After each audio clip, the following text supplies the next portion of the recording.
سورہ نجم کی آیت نمبر 39 میں اللہ سبحانہ و تعالیٰ کا ارشاد ہے کہ انسان کو وہی کچھ ملے گا جس کی وہ کوشش کرے گا۔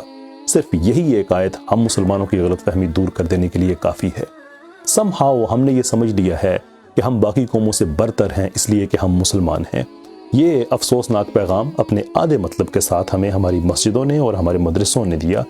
میں اس پیغام کی جو آدھا مطلب ہے اس سے مجھے کوئی مسئلہ نہیں ہے کہ ٹھیک ہے بحیثیت مسلمان ہم خیر الامم ہیں، اس میں کوئی شک نہیں ہے، لیکن خیر الامم ہونا کوئی پریسٹیج نہیں ہے، یہ کوئی وقار نہیں ہے، کوئی حیثیت نہیں ہے، بلکہ یہ ایک ذمہ داری ہے۔ اور ذمہ داری یہ ہے کہ جب آپ کو خیر الامم کہا جائے تو پھر آپ کا ایک سٹینڈرڈ ہونا چاہیے، ایک رویہ ہونا چاہیے، آپ دنیا کے لیے ایک مثال ہونے چاہیے، اور ان سب چیزوں کا تعلق عمل کے ساتھ ہے، سٹیٹس کے ساتھ نہیں ہے۔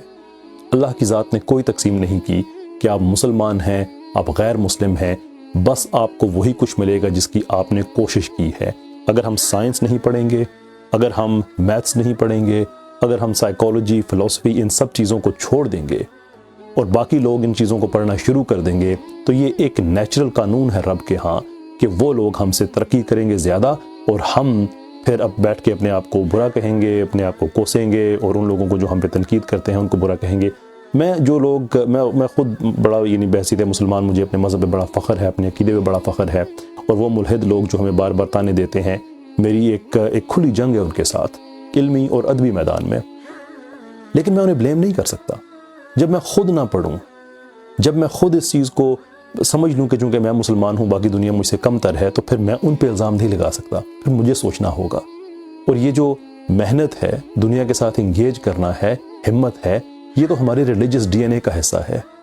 23 سال لگے میرے نبی صلی اللہ علیہ وآلہ وسلم کو دنیا کو بتاتے ہوئے کہ محنت کیسے کی جاتی ہے۔ وہ اللہ کے رسول تھے، اگر وہ دعا کرتے کہ ساری دنیا مسلمان ہو جائے تو کیا اللہ رد کر دیتا؟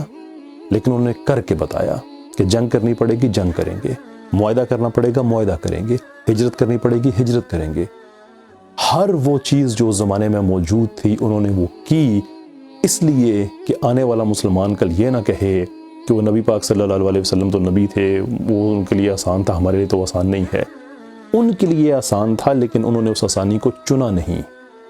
میرا موضوع نہیں ہے لیکن حدیث کے الفاظ میں چیز واضح ہے کہ اللہ نے آپشن دیے ہوئے تھے کہ آپ اس جہاں کو، آپ جو نبوت ہے آپ وہ شاہانہ نبوت لیں جیسے جناب سلمان علیہ السلام کی تھی، یا آپ جو مشکل حالات والی نبوت ہے وہ لیں۔ تو نبی پاک صلی اللہ علیہ وسلم نے چوز کیا اپنی امت کے لیے، وی owe it to our prophet۔ ہمارے نبی ہم پہ حق رکھتے ہیں اس چیز کا کہ اگر انہوں نے محنت کر کے دنیا کو ایک نیا نظام دیا، اور نظام کیسے دیا؟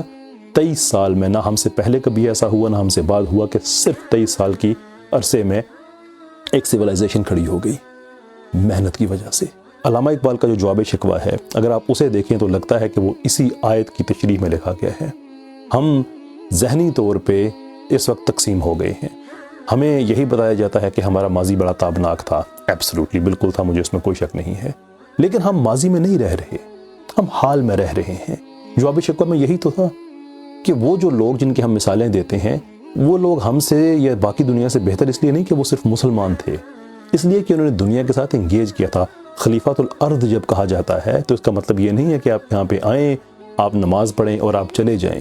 نماز پڑھنا میرے ایمان کا حصہ ہے، روزے رکھنا میرے ایمان کا حصہ ہے، لیکن جو دنیا کے ساتھ انگیجمنٹ ہے وہ صرف عبادات کے مجموعے تک محدود نہیں ہے، اس میں علم کا حصول ہے، اس میں ریسرچ ہے، اس میں ڈیولپمنٹ ہے، وہی چیزیں جو پہلے زمانے کے مسلمان کیا کرتے تھے، اور یہی وجہ ہے کہ ان میں پھر کوئی الخوارزمی پیدا ہوا، ان میں کوئی ابن الحیثم پیدا ہوا، ان میں البیرونی، یعنی کہ وہ اپنے اپنے فیلڈز کے سارے ماسٹرز گزرے۔ ان کے بھی 2 ہاتھ تھے، ہمارے بھی 2 ہاتھ ہیں، ان کے بھی 2 پاؤں تھے، ہمارے بھی 2 پاؤں ہیں۔ all we have to do is کہ اس غلط فہمی میں رہنا چھوڑ دیں کہ چونکہ ہم مسلمان ہیں اس لیے سب خیر ہے، یا ہمارا ماضی بڑا اچھا تھا۔ وہ ہمارا ماضی کسی اور کا حال تھا۔ بحیثیت امت تو ہم یہ کہہ سکتے ہیں کہ ہمارا ماضی اچھا تھا، لیکن ہم ان کی محنتوں سے اپنے آپ کو مطمئن نہیں کر سکتے۔ اور اندازہ کریں کہ ان کا حال جو کہ ہمارا ماضی ہے، اگر وہ اچھا تھا اور اس اچھے ماضی کی وجہ سے ہمارا حال اچھا نہیں ہے، تو پھر آپ خود اندازہ کر لیں کہ ہمارا یہ حال جو بڑا برا ہے، یہ جو ہمارا مستقبل ہے اس پہ کیسے اثر ڈالے گا۔ We have to think about it۔ اللہ عز و جل نے یہ زمین ہمارے لیے مسخر کی ہے اس لیے کہ ہم اس کے ساتھ انگیج کریں، اور اللہ تو کہتا ہے کہ تمہیں بے مقصد نہیں بنایا گیا۔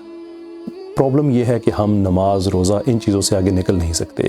نماز روزہ یہ ہماری ذات کا حصہ ہیں. نماز روزہ یہ ہمارے ایمان کا حصہ ہیں. ہم ان کو کبھی ڈینائی نہیں کر سکتے. لیکن یہاں پہ ہم رک بھی نہیں سکتے. We have to move on.